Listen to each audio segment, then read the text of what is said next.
آج ہم بات کریں گے انجینئر محمد علی مرزا کے بارے میں۔ جیسا کہ ہم نے پہلے بھی کچھ ویڈیوز میں بتایا، اسی طرح آج بھی میں آپ لوگوں کے لیے ایک بہت ہی بہترین پیغام لے کر آیا ہوں۔ آپ یہ ویڈیو کو غور سے سنیے گا اور اینڈ تک دیکھیے گا اور پھر اس کے بعد اپنی رائے قائم کیجیے۔ دیکھیں، اسلام اور عقل دونوں انسان سے یہ تقاضا کرتی ہیں کہ کوئی بھی جب رائے قائم کی جائے تو وہ پوری تحقیق کے ساتھ کی جائے۔ ایسا نہ ہو کہ آپ کسی کی بات سنیں اور آپ رائے قائم کر لیں، آپ کہہ دیں کہ یہ گستاخ ہے، اس نے صحابہ کے بارے میں گستاخی کی ہے، نبی کریم صلی اللہ علیہ وسلم کے بارے میں کوئی گستاخی کی ہے، یا اس نے کوئی اس طرح کی سخت بات کی ہے ہمارے علماء کے خلاف، یا اس نے قرآن و حدیث سے ہٹ کر کوئی بات کی ہے۔ اسلام اور عقل یہ تقاضا کرتی ہے کہ آپ جب بھی اپنی رائے قائم کریں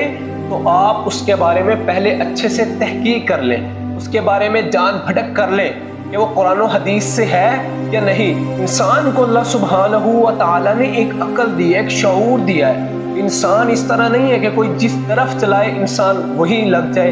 انسان ایک اپنی رائے قائم کر سکتا ہے، انسان کو یہ اختیار ہے، انسان کو اللہ نے عقل دی ہے، شعور دیا ہے۔ وہ کسی کو بھی سن کے وہ رائے قائم کر سکتا ہے کہ یہ شخص ٹھیک ہے یا نہیں ٹھیک۔ کوئی کیسے کہہ سکتا ہے کہ یہ تاریخ غلط بیان کر رہا ہے، کوئی کیسے کہہ سکتا ہے کہ احادیث کو غلط طریقے سے بیان کر رہا ہے، یا یہ احادیث کا ترجمہ صحیح طرح نہیں کر رہا، یا اس کی تشریح میں کچھ اس طرح کے الفاظ بول جاتا ہے جو انسان کا مائنڈ خراب کر دیتے ہیں۔ ایسا صرف وہی شخص کر سکتا ہے جس نے کبھی انجینئر محمد علی مرزا کو کمپلیٹ نہیں سنا، اس نے دیکھا نہیں ہے، اس نے صرف لوگوں کو سن کے رائے قائم کر لی ہے کہ انجینئر محمد علی مرزا نے فلاں صحابی کے بارے میں گستاخی کی، فلاں مولوی کے خلاف اس نے یہ رائے قائم کی۔ تو وہ جو لوگ انجینئر محمد علی مرزا کے خلاف بولتے ہیں وہ اپنا شعور، اپنی عقل کو استعمال نہیں کرتے، انہوں نے انجینئر محمد علی مرزا کو کبھی صحیح طرح نہیں سنا ہوتا۔ میں آپ کو یہ سجیسٹ کروں گا کہ آپ انجینئر محمد علی مرزا کی کم از کم 4-5 ویڈیوز دیکھیں، کمپلیٹ ویڈیو دیکھیں۔ اگر آپ اختلافی مسائل میں نہیں پڑھنا چاہتے تو آپ نہ پڑھیں، لیکن روزمرہ زندگی کے بارے میں جو انجینئر محمد علی مرزا نے ویڈیوز بنائے ہیں آپ ان کو دیکھیں، آپ ان کے اندر دیکھیں جو انہوں نے مسائل بتائے ہیں، جو انہوں نے احادیث بتائی ہے، احادیث کا ترجمہ بتایا ہے، جو احادیث کے نمبر بتائے ہیں، دلائل بتائے ہیں، وہ جا کر آپ دیکھیں، حدیث کو سرچ کریں۔ آج کل تو موبائل میں ہی اتنی ایپس آ گئی ہیں، حدیث کو آپ پلے اسٹور سے ڈاؤن لوڈ کر سکتے ہیں۔ صحیح بخاری کو، اسلام 360 ہے، مکتبہ شاملہ ہے، اور بھی مختلف ایپس ہیں۔ الگ الگ احادیث کی بکس بھی پلے اسٹور میں موجود ہیں۔ آپ کسی بک کو ڈاؤن لوڈ کریں، وہ جب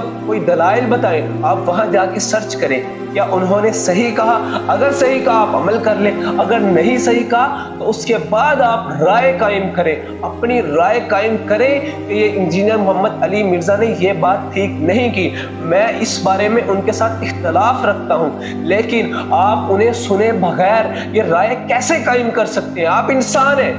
آپ کو اللہ نے عقل دی ہے، شعور دیا ہے، آپ کس طرح لوگوں کی باتوں میں آ سکتے ہیں؟ کوئی آپ کو جیسے چلائے آپ ویسے چل جائیں گے؟ آپ کو اللہ نے شعور دیا ہے، عقل دی ہے، آپ خود جائیں جا کے ویڈیوز دیکھیں، آپ ویڈیوز کو پورا سنیں، چھوٹے چھوٹے کلپس نہ دیکھیں۔ لوگوں نے اس طرح کے کلپس بنائے ہوئے ہیں، انجینئر محمد علی مرزا اس کے بارے میں خود کہہ رہے ہیں۔ جس طرح میرے ساتھ یہ کرتے ہیں، چھوٹے چھوٹے کلپ کاٹ کے جو میں نے بات الزامی جواب کے طور پر کی ہوتی ہے اس کو میرے کھاتے میں ڈال رہے ہوتے ہیں۔ مثلا میں نے ایک ویڈیو میں بات کی کہ اگر عشق رسول کا تقاضا ربیع الاول کے جلوس نکالنا ہے تو پھر عشق اہل بیت کا تقاضا یہ ہے کہ ہم 10 محرم والے دن کالے کپڑے پہنے اور ماتمی جلوسوں میں شامل ہوں، اور محرم میں تو ہمیں کالا سوٹ پہن کے اور ماتم ہو یہ سارا کچھ کرنا چاہیے۔ اب یہ آخری جملے انہوں نے اٹھا کے نا، انہوں نے کہا دیکھو جی یہ لوگوں کو کہہ رہے ہیں یہ کام کرو۔ اس طرح تو آپ کسی بھی علماء کی تقریر کو نکال کے بیچ میں سے ٹکڑے نکال کے آپ اس کو اس طرح منسوخ کر سکتے ہیں، یہاں تک کہ آپ قرآن کریم میں سے بھی کچھ اس طرح کی چیزیں الگ کر کے اس کا اگلا پچھلا حصہ ہٹا کے حدیث میں بھی اس طرح آپ کر کے رد و بدل، تو آپ اس کو کچھ بھی کر سکتے ہیں۔ لیکن آپ صحیح رائے تب ہی قائم کر سکتے ہیں جب آپ ایک انسان کو صحیح طرح سن لیں، صحیح طرح دیکھ لیں، صحیح صحیح طرح تحقیق کر لیں, اس کے بعد آپ اپنی رائے قائم کریں. میں آپ کو یہ سجیسٹ کروں گا کہ جب بھی آپ انجینئر محمد علی مرزا کو سنیں یا آپ ویسے قرآن و حدیث کو پڑھنا شروع کریں تو آپ اپنا مائنڈ بالکل فریش کر کے پڑھیں, اور آپ کے مائنڈ میں یہ چیز ہو کہ میں کسی مسلک سے یا کسی فرقے سے تعلق نہیں رکھتا, میں ایک مسلم ہوں اور میں نے قرآن و حدیث کو خود پڑھنا ہے اور خود دیکھنا ہے. جب آپ اس طرح کرنا شروع کر دیں گے پھر آپ کو صحیح طرح سمجھ آ جائے گی کہ صحیح دین کیا ہے. وہ جو علماء نے دین بتایا ہے یا مولویوں نے دین بتایا ہے یا میرے نبی کریم صلی اللہ علیہ وآلہ وسلم پر جو شریعت اتری ہے وہ الگ ہے. جو قرآن کریم میں اللہ سبحانہ و تعالی نے دین بتایا ہے وہ تو الگ ہے, اور جو علماء کرام نے جو اس طرح کے مولویوں نے دین بتایا ہے وہ الگ ہے. حالات کی ستم ظریفی یہ ہے کہ جو بھی شخص اللہ کے دین کو سمجھنے کی کوشش کرتا ہے, فرقہ واریت کو ختم کرنے کی کوشش کرتا ہے, تو علماء مولوی حضرات اس کے خلاف ہو جاتے ہیں. لوگ اس کے خلاف اٹھ کھڑے ہوتے ہیں کہ یہ کون آ گیا ہے کہ جس نے ایک بنی بنائی چیز کو, بنی بنائی گیم کو, ہماری کہانیوں کو بگاڑ کے رکھ دیا. ینگسٹر کے مائنڈ کو اس طرح کر دیا ہے کہ کوئی بھی بات اگر آپ سنیں یا کوئی بھی بات اگر آپ دیکھیں تو پہلے یہ دیکھیں کہ یہ صحیح احادیث سے ثابت ہے یا نہیں ہے, یا قرآن کریم میں اس کی کوئی دلیل ہمیں ملتی ہے یا نہیں ملتی. پہلے اس طرح ہوتا تھا کہ لوگ علماء کرام کہانیاں بتاتے تھے, کہانیاں سناتے تھے اور لوگ سن لیتے تھے اور یہ کہتے تھے کہ یہ ہمارا دین ہے, اور کچھ اس طرح کی چیزیں بھی نظر آتی تھی جس کے اوپر لکھا ہوتا تھا کہ آپ یہ چیز اس طرح اتنی بار کہیں تو یہ کام ہو جائے گا, اگر آپ اس طرح کریں تو اس طرح ہو جائے گا. لیکن آج یوتھ کو یہ شعور آ رہا ہے اور انہیں یہ پتہ چل رہا ہے کہ اگر کوئی بھی چیز ہم نے دین سے منسوب ہوئی پڑھنی ہے, دیکھنی ہے, تو ہم نے ساتھ دیکھنا ہے کہ اس کی دلیل کوئی دی گئی ہے, کوئی حوالہ دیا گیا ہے یا نہیں. اگر حوالہ دیا گیا ہے تو جا کر اس کو حوالے کو پہلے چیک کرنا ہے, پھر اس پر عمل کرنا ہے. ایسے ہی نہیں کہ آپ اتنی بار یہ پڑھ لیں اور آپ کا یہ کام ہو جائے گا, آپ اتنی بار یہ کر لیں, آپ فلاں کر لیں, فلاں کر لیں, آپ کا یہ کام ہو جائے گا, یہ کام ہو جائے گا. ایسی من گھڑت کہانیاں اب یہ یوتھ نہیں سنے گی. حالات کی ستم ظریفی یہ ہے کہ جب کوئی فرقہ واریت کے خلاف آواز اٹھاتا ہے, کوئی حق کی بات کو بلند کرتا ہے, تو لوگ اس کے خلاف ہو جاتے ہیں. اور اس طرح کے نام نہاد مسلمان جنہوں نے کبھی دین کے بارے میں کوئی محنت نہیں کی, کوئی کوشش نہیں کی, کبھی دین کو پڑھ کے نہیں دیکھا, وہ بھی اس طرح کے کمنٹس کر رہے ہوتے ہیں کہ تم کون ہو, تم مولوی کیسے ہو, تم نے کہاں سے ڈگری لی ہے, اپنی سند دکھاؤ. اس طرح کے لوگ, نام نہاد لوگ جنہوں نے کبھی دین پر کوئی محنت ہی نہیں کی, کوئی کوشش ہی نہیں کی, وہ بھی لوگ اس طرح کی بات کر رہے ہوتے ہیں. یہ تو خدا کی عطا ہے کہ ہمیں مسلمانوں کے گھر اللہ سبحانہ و تعالی نے پیدا کر دیا, ورنہ ہمیں اللہ جہاں پیدا کرتا ہم تو لکیر کے فقیر ہیں, ہم تو وہی کے ہو کے رہ جاتے. اللہ نے ہمیں جس فرقے میں پیدا کیا, ہماری یہی کوشش ہوتی ہے کہ ہم کسی نہ کسی طرح اس کو صحیح ثابت کر لیں. کہ ہم نے یہ کوشش کی کہ ہم دوسرے فرقے والے کو بھی دیکھیں کہ وہ کون سی صحیح بات کرتے ہیں. یہ انجینئر محمد علی مرزا نے ہمیں یہ شعور بتایا کہ اس طرح نہیں چلے گا. جو چیز آپ کے اندر غلط ہے اس کو صحیح کرنے کی کوشش کریں,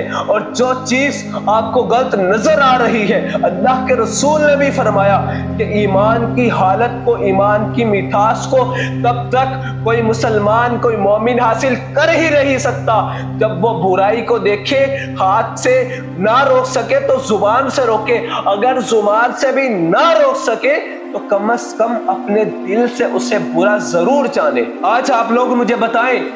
کہ ہم جس فرقے سے تعلق رکھتے ہیں اور ہمارے ماں باپ کی وجہ سے ہمیں جو فرقہ اور ہمیں جو مسلک ملا ہے, کیا ہم نے اس پر غور و فکر کیا ہے کہ ہم اگر حنفی ہیں تو کیوں ہے, ہم اگر سنی ہے تو کیوں ہے, ہم دیوبندی ہے تو کیوں ہے, ہم اہل حدیث ہے تو کیوں ہے, ہم اگر شیعہ مسلک سے تعلق رکھتے ہیں تو کیوں رکھتے ہیں. کیا کبھی ہم نے اس چیز پر فوکس کیا کہ ہم ایک مسلمان بھی ہے کہ نہیں ہے؟ ہم نے صحیح طرح کبھی اسلام کو جاننے کی کوشش کی ہے؟ ہم نے یہ کوشش کی کہ ہمارے اللہ نے کیا کہا ہے؟ کہ ہم نے قرآن میں یہ چیزیں پڑھنے کی کوشش کی کہ اللہ نے شرک کے بارے میں کیا کہا, اللہ نے قبروں کے بارے میں کیا کہا, اللہ کے رسول نے اپنی قبر کے بارے میں کیا کہا اور اپنے سے پہلے نبیوں کی قبروں کے بارے میں کیا کہا؟ کیا ہم نے یہ جاننے کی کوشش کی؟ ہم ایک نام نہاد مسلمان ہیں، ہم جس گھر میں مسلمان گھرانے میں پیدا ہو گئے ہم اسی کے ہو کر رہ گئے، جس مسلک سے ہمارے والدین کا تعلق ہے ہم بھی اسی کو سچا ثابت کرنے کی کوشش کرتے ہیں۔ اللہ سبحانہ و تعالیٰ سے صرف اتنی دعا ہے اور آپ سب سے صرف اتنا التماس ہے، اتنی گزارش ہے کہ آپ انسان ہیں، اللہ نے آپ کو شعور دیا ہے، اللہ نے آپ کو عقل دی ہے، آپ کو جاننے کی اللہ نے صلاحیت دی ہے۔ آپ لوگ کوئی بھی کام کرتے ہیں، یہاں تک کہ آپ فروٹ لینے جاتے ہیں تو آپ مختلف ریڈیو میں پھرتے ہیں، مختلف شاپس میں جاتے ہیں، آپ دیکھتے ہیں کہ کہاں سے فروٹ اچھا مل رہا ہے، کوئی بھی چیز لیتے ہیں، یہاں تک کہ آپ نے موبائل لینا ہو، لیپ ٹاپ لینا ہو، کوئی بھی چیز لینی ہو، آپ پہلے دیکھتے ہیں، ریسرچ کرتے ہیں اس کے بارے میں، آپ دیکھتے ہیں اس کے بارے میں یہ صحیح ہے نہیں صحیح، کیا معاملہ ہے، اس کے اندر کیا خرابی ہے، کیا چیز صحیح ہے کیا چیز غلط ہے۔ لیکن کیا ہمارا اسلام ہی اتنا کمزور ہے، اتنا غریب ہے کہ اس کے بارے میں کوئی سرچ کرنے کی ضرورت نہیں ہے؟ جیسے جس نے کہہ دیا بس کہہ دیا، اس پر عمل کرو اور اللہ اللہ خیر صلاح، اس طرح نہیں چلے گا۔ آپ انسان ہیں، اللہ نے آپ کو شعور دیا ہے، اللہ نے آپ کو عقل دی ہے۔ کیا اللہ آپ سے یہ نہیں پوچھیں گے کل قیامت والے دن کہ ہم نے تو تمہیں عقل دی تھی، ہم نے تو تمہیں سمجھ دی تھی، تو تم نے اپنی سمجھ کو استعمال کیا؟ تم نے صرف دنیاوی کاموں میں اپنی سمجھ کو استعمال کیا، تم نے دین کے معاملے میں اپنی سمجھ کو استعمال نہیں کیا؟ کیا تمہیں نہیں پتا تھا کہ اللہ ایک ہے، صرف اللہ سے اولاد مانگنی ہے، صرف اللہ کے آگے جھکنا ہے، صرف نبی کی بات ماننی ہے، نبی کے سامنے کسی بابے کو کسی امام کو لا کر نہیں کھڑا کرنا، جہاں نبی کی حدیث آ جائے وہاں کسی اور بات کو ہم نے نہیں لینا؟ کیا اللہ نہیں پوچھ سکتے؟